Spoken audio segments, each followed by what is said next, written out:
Hello and welcome to Granada Reports. We're live with the latest across the northwest. Hello, on the programme this evening.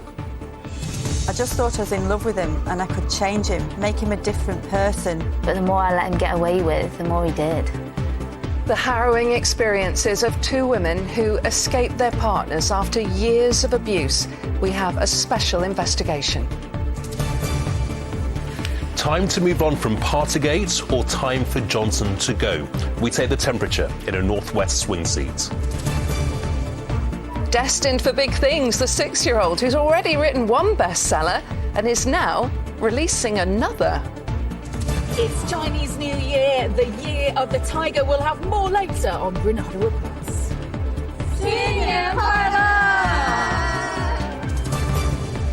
And there's a chance of seeing the aurora borealis overnight tonight. But will the weather conditions across the northwest be favourable? Full forecast a little later on.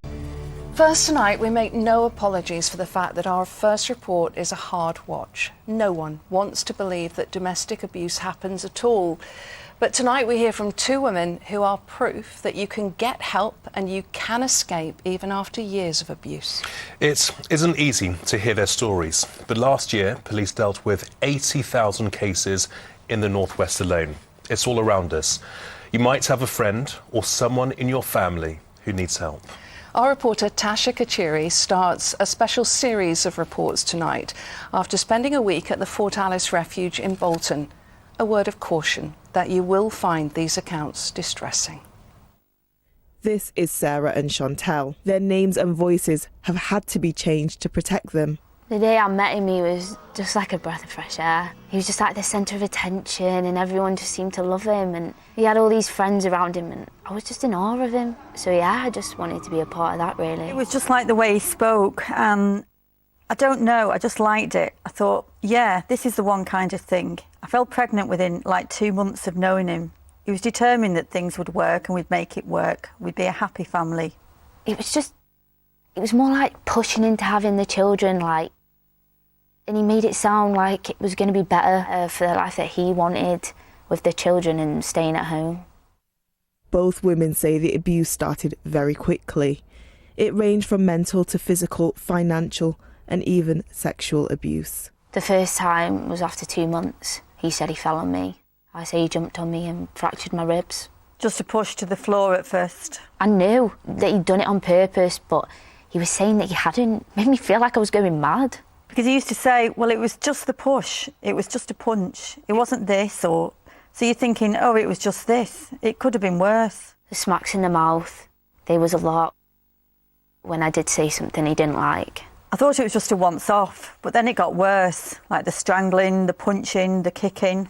It was just the thought of having a family, and I thought that he could change. I just thought I was in love with him and I could change him, make him a different person. But the more I let him get away with, the more he did. Chantel's abuser made her sleep outside. He sold her to other men in exchange for drugs and money. She said she didn't even realise that a lot of what he was doing was abuse. I was a good girl, that's what he used to say. It was just a build-up. So it was not just one solid thing that I could say, right, I'm going. Because then he would be like, well, why are you leaving? And I couldn't say, because you've done this over the past 8 years, because I've never left in the 8 years. When he sold me, I couldn't leave after that, because then I'd go back in the house and he'd be like, oh, you're a good girl, thank you.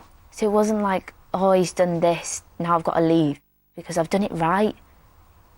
Do you know what I mean? Like I've done good in his eyes.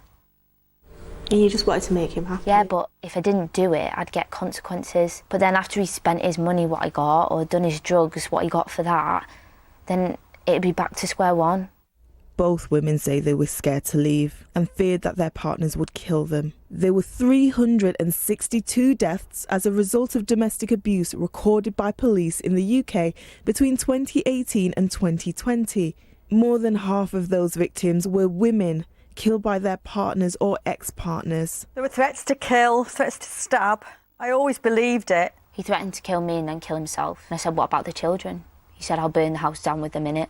Sarah kept going back to her abuser, who's the father of her little boy, until social services stepped in. And I think that's when I realised that I need to leave. I felt like I'd failed him as a mum for staying with someone who caused all that.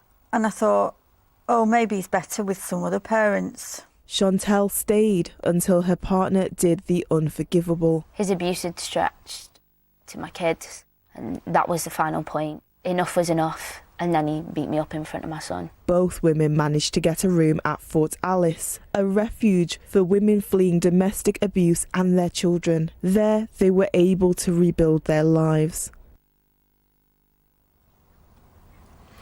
Well, Tasha joins us now. And Tash, you spent a week at the Fort Alice Refuge in Bolton. What more did you find out there?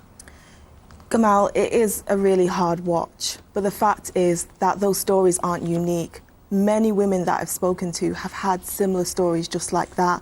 And it's not just those women in the refuges. There are all sorts of people all over the Northwest that have these domestic abuse issues happening in their households, and more needs to be done to help.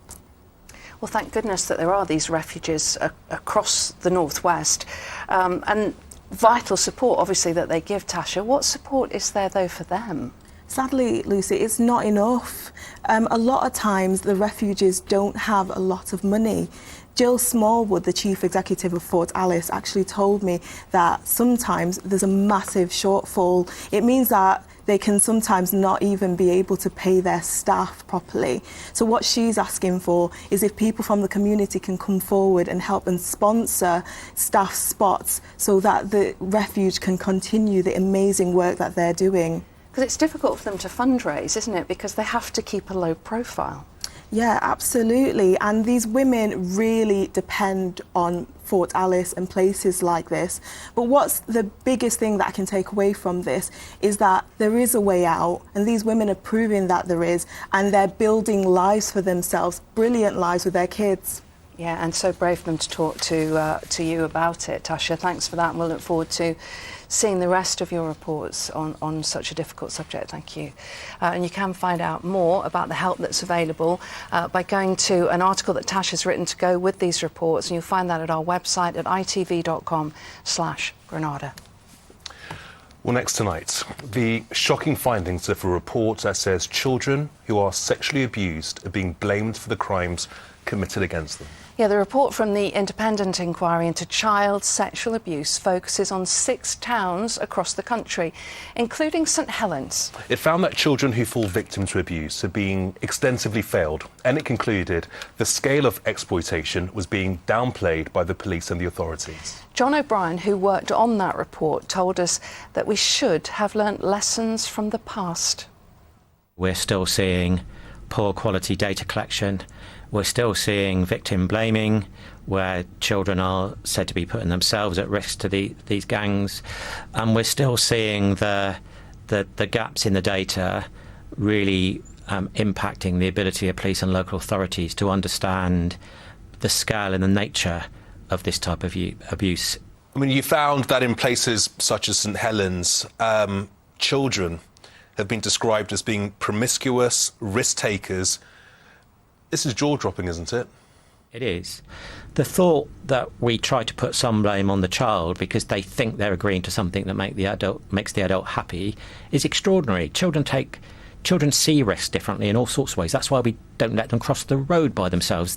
It's ridiculous to think that there can be any mitigation of these dreadful crimes because somehow the child put themselves at the risk of harm. Your report is concluding that local authorities and police forces are still denying the scale of this problem because they're worried about becoming the next Rotherham or Rochdale. Was that something that you found in St Helens? We found 2 particular issues. The first is the one you're talking about, where there is this fear that you are going to be labelled as the next Rotherham or Rochdale, and recording factual information both about the victim and the perpetrator. This is their age, this is their occupation, this is their ethnic background, if I can put it like that. It's just a factual piece of information that, when put together with all sorts of other pieces of information that you collect about other people, enables a police force or a local authority to start to make links. Is there a key recommendation that you want the authorities to implement? I think the recommendation we make about making organised sexual abuse of children an aggravating factor in any sentencing is really important, because it sends that really strong message that abuse of this kind against children will result in a really severe penalty. Have Merseyside Police or the local authorities reacted at all to your findings? I've not seen any reactions to date. I fully expect that people will react.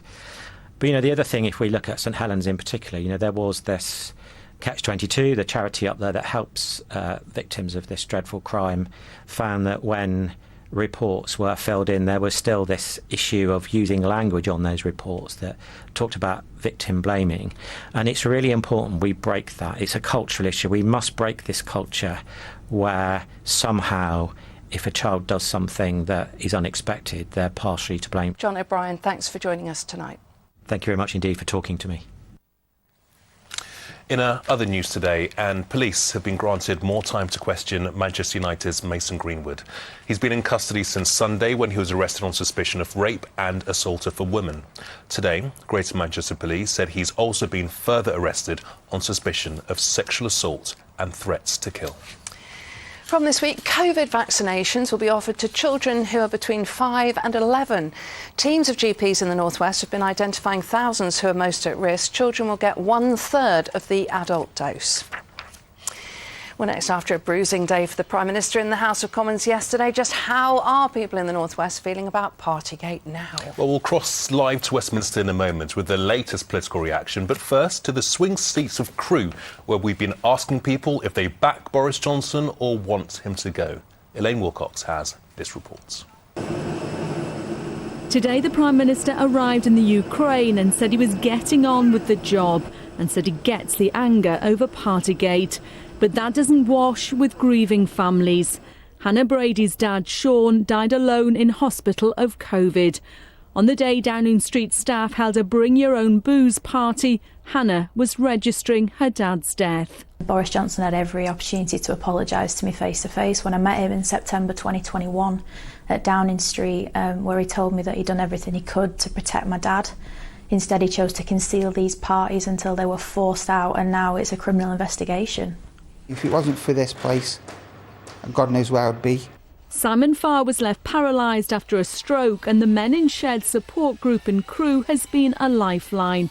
Here, politics and the PM have been a hot topic. He's had COVID himself, so I think he understands what's gone on. I think it's better the devil you know. Chris Lomas agrees, but he understands people's anger. All you can do is weep with him. But you think the Prime Minister should still stay? He still has your confidence? Yes, I think he's done a good job. Working alongside them, Michael Povell says he can never accept the double standards of those who set the rules. I've had a brother in a home and I couldn't even see him. We've had people, friends, that have died and they couldn't have a funeral and nothing. And they just buried them on their own, and it's wrong. 60% of voters in Crewe were in favour of Brexit, taking the seat from Labour in 2019. So what's the mood now? People are really, really angry, and they've got every right to be angry. When it comes to things like deciding who should be Prime Minister, that's a big, big, big decision, and it's the kind of decision I would want to take on as much information as I can, and we still don't have that, unfortunately. There's been a lot of waiting in politics, waiting for the Sue Gray report and now waiting for the police investigation. But in this key marginal seat, are the voters of Crewe backing the Prime Minister or want him to go? Honestly, I think he should go. I want him gone. He should leave. I've got a relative that's dying, couldn't go and see them, and he does this, no, he's got to go. I don't know, I'm a bit undecided to be fair. Yeah. You're giving him the benefit of the doubt? Yeah. Time will tell whether voters here have turned on the Prime Minister who gave them Brexit. He's promised to fix the drinking culture at number 10. But in this fair weather seat, will that be enough? Elaine Wilcox, ITV News, Crewe. Yeah, gauging the mood in Crewe there. Let's cross to Westminster and speak to our political correspondent, Leisha Manali. Leisha, is the Prime Minister safe? Well, Gamal, it's all gone very quiet here, and as you heard, the Prime Minister is abroad. In fact, his pitch during that 1922 committee meeting to other MPs as we came off air last night very much seems to be that he is still the man to lead on the big issues, both at home and abroad. And in fact, the North West MPs happy to go on camera today did seem convinced by that pitch and his apology. There's no triumphalism here, actually. He is contrite and sincere in his apology. He knows he got it wrong. That came over really well both at the 1922 and in the chamber of the House of Commons when he came and spoke to MPs. But we do now have to move on. We have to focus on the real issues of the day, whether that be Ukraine or the cost of living crisis coming down the road for families across the north of England. And that's where I think Boris Johnson, the Prime Minister, will show his strength again. Are your constituents ready to move on? Well, I mean, you know, I don't speak to all of them, but many of them I do speak to across Rossendale and Darwin. The biggest concern I have raised to me is this impending cost of living crisis. I mean, parties and things happening in Westminster, while I think like me, many of them were outraged and appalled by the behaviour, it all feels quite a long way away when you've got gas bills, electricity bills, car finance, petrol bills, whatever it may be, piling up at home. Well, one man who did not need convincing was Scott Benton, who represents Blackpool South. We saw him stand up in the chamber yesterday and defend the Prime Minister, though he did tell me that he's had around 100 emails from constituents who are very angry about the Partygate scandal. I asked him if he fears it could eventually cost him his seat. Not at all. I think the British people in a number of years' time will judge this government on its record of delivering, on levelling up between the north and the south, on investing in schools and education and making sure people have jobs to go to when they come out of colleges and university. And on those issues we have a brilliant story to tell. So on the face of it at least, the Prime Minister does seem more secure than he was a week ago. That said, praise tends to happen on camera, plots go on behind the scenes. We do know of at least one more letter of no confidence that was handed in today, and there is still a great deal of anger politically too. Some MPs will want to wait to see the results of the police inquiry, and others will simply want to see whether the Prime Minister now delivers on his promises to them. We'll have the Levelling Up white paper tomorrow, long touted as deciding the economic future of the North. Well, the reaction will be very interesting. It could now decide the future of the Prime Minister too. Yeah, we will be looking at that white paper tomorrow. OK, Leisha, thank you. Yeah, our network colleagues are talking about this as well on the ITV News at 6:30 with Mary. I'll be bringing you the very latest on the fallout from the Sue Gray report into the gatherings at Downing Street as the Prime Minister touches down in Ukraine to talk diplomacy. Another of his backbench MPs pulls his support and says Boris Johnson should resign. Here, 1 in 10 children are at risk of getting measles because they haven't had the MMR jab. And Whoopi Goldberg apologises for saying the Holocaust was not about race. So do join me for those stories and more at 6:30. Well, next, to celebrating the Chinese New Year, officially the year of the tiger, as opposed to the year of the dog when I was born, or the year of the pig where Lucy was born. Yes, thanks for sharing that, Kamal. Renowned for gluttony, no doubt. Anyway, Kung Hei Fa Choi, Happy New Year, and let's see how they're celebrating in Manchester tonight by joining Victoria Grimes in Chinatown. Yeah, Vicky, we believe you were born in the year of the horse, which means you are a dream chaser. Does that ring true? That's very true. Right now I'm dreaming of being somewhere really warm because it's absolutely freezing out here in Manchester tonight. And Lucy, apparently if you're born in the year of the pig, it means that you've got a heart of gold, which is absolutely true. Now, Chinese New Year, huge celebrations. Someone that can tell us all about this Chinese zodiac and the year is Lisa, who's here with us now. Now, Lisa, you're year of the ram, I'm year of the horse, and apparently we're quite similar characteristics. Yes, we always get well on. And the year of the ram, the year where I was born, is the characteristic is quite loyalty, very positive, and very result-driven. And the year of the horse is always very friendly, sociable, positive, and focus on what you do. So, I'd say that. Nice. I'm fairly friendly most of the time. Yeah, talks too much probably. It's what that really means. But look at this tiger. It's absolutely magnificent. Tell us a bit about it. Oh, this one. If you haven't been St Anne Square, please do come. So this one is particularly organised by BIT, and this is the Business Improvement District. Yeah, it is. Mm-hmm. Yeah, it is. It's the name, quite long. Yeah, and so Year of the Tiger. So what does Year of the Tiger mean for us then in Manchester? The Chinese zodiac, we all know that we have 5 elements. So then metal, the water, wood, and this one particularly is the year of water tiger. So water tiger is particularly Tiger is very aggressive and fearless, and then it's a bit of very powerful. But Water Tiger is kind of toned down a little bit and a little bit mild, but still they have the So character. hopefully we're going to have a bit more of a calm year than we had before. And I know everyone in Chinatown is very anxious to see that, especially local businesses and restaurants there. We were there a little bit earlier. For all the catering business, everybody knows that it's been hard 2 years during the pandemic. And this is obviously a stimulus that we all need, that will bring lots of business for the community in Chinatown.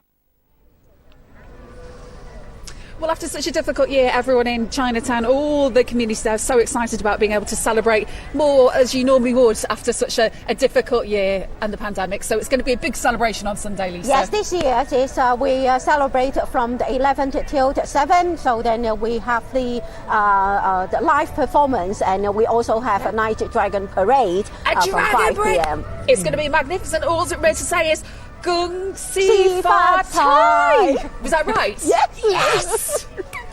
Yeah, brilliant. Enjoy the toned down Tiger year. Well, next, into the start of the new netball season that aims to be the biggest and best yet. It's a huge year for the sport in this country as England defend their Commonwealth Games crown on home soil in the summer. Yeah, before that, the Super League gets underway this weekend. After being dethroned as champions last year, Manchester Thunder want to win back the title. So let's go live to our sports correspondent, David Chisnell, who is at one of their final training sessions ahead of the new season.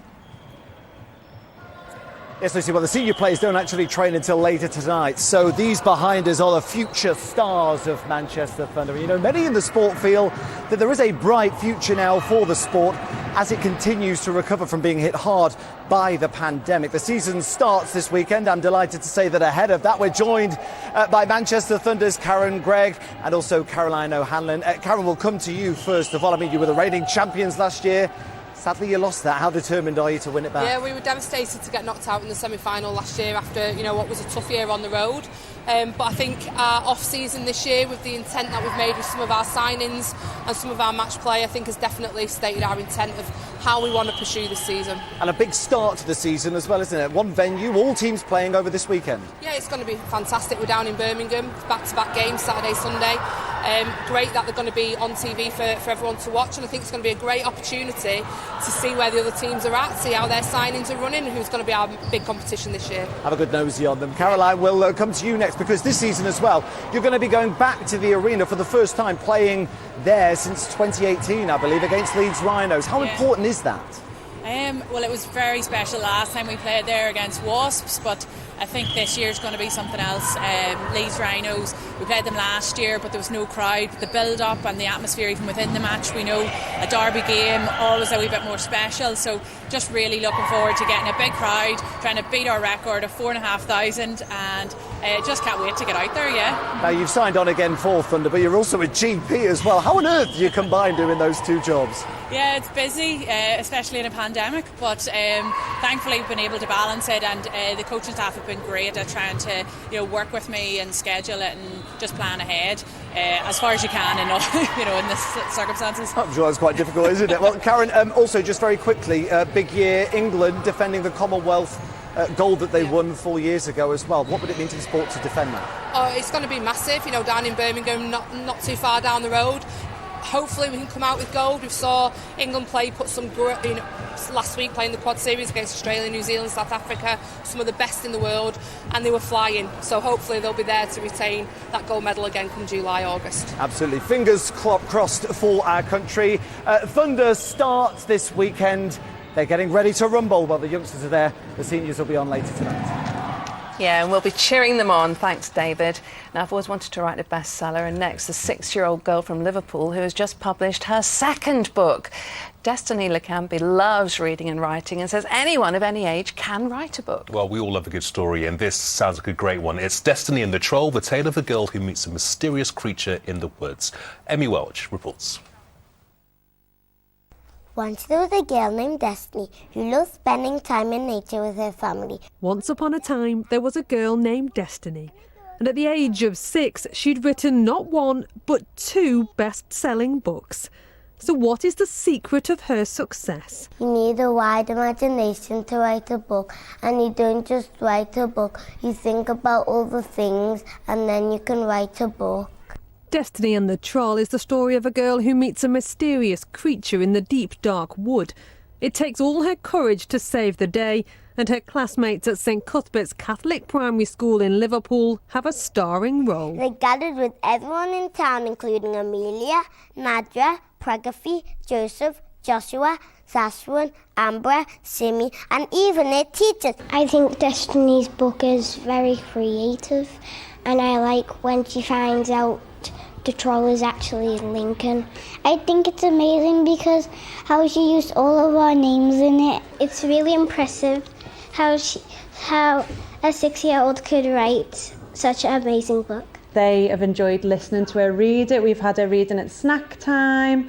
And obviously, as a teacher, you want to promote that love of reading, that joy. Do you think anybody can write a book? Yeah. Even if you're only 6? Yeah, anybody can do it at any age. At 1, at 2, at 3, and at even all the different ages. What is the name of the author of the book? Lincoln. What did Destiny find in the deep dark woods? Amelia. Yes. As for Destiny's destiny, she wants to be a doctor or a dancer when she grows up. And Destiny lived happily ever after with her friend and Lincoln. The end. And if her determination so far is anything to go by, she's sure to have her happy ending. Amy Welch, ITV News, Liverpool. Yeah, what a star you are. Now the weather with Kerry. He's cooked up a storm and now's going to scrape the fat into the bin instead of the sink. My guy. United Utilities sponsors ITV Granada weather. Hang on, was that a fish? Hello, very good evening to you. It's been a blustery old start to February. Looking back at last month, we had a very mild one. Of course, the warmest New Year's Day on record, and it was really quite dry until those 2 storms at the weekend. 50% of the expected rainfall for January, and it was the 3rd sunniest for the UK overall, and for us in the northwest, 10 to 30% more sunshine than we'd expect. But back to tonight, there is an aurora borealis forecast that actually filters down all the way through to North Wales. So there is a chance of seeing the northern lights overnight tonight, but we need to look north to the horizon under clear skies, and that's the slight problem. The clearest of conditions coming through over the next few hours or so, and then it becomes quite cloudy, damp, misty and murky, certainly over the hills. We stay with those strong and gusty winds that we've had today, and we should be frost free. A big thank you to Peter Raval for this great shot of the winter sun setting against Rivington Pike. So tomorrow, very similar to today, there'll be quite a bit of cloud over the hills first thing, quite a bit of moisture, mist and murk, but there will be some thinning and breaking of the cloud at times, and we're actually in relatively mild air tomorrow. At 12 Celsius in some sunshine with slightly lighter winds, will feel quite warm. As we head through into Thursday daytime, nothing too much going on. Still quite a bit of cloud around, maybe some brightness, a few showers, still mild. And then this system coming through, some fairly intense rainfall pushing southwards by the end of Thursday. And then behind that, a very brief but really quite cold spell for the end of the week on Friday. So expect a cold and strong northwesterly wind, chilly temperatures, a mix of sunshine and wintry showers with some hail and possibly wet snow. United Utilities sponsors ITV Granada weather. Bob! Amy! Some wonderful qualities of the pig, Lucy. Honest, sincere, genuine with a heart of gold. Will you take that? Oh, that's more like it. Yeah, Yes. I Thank concur. You. Good night. Bye-bye.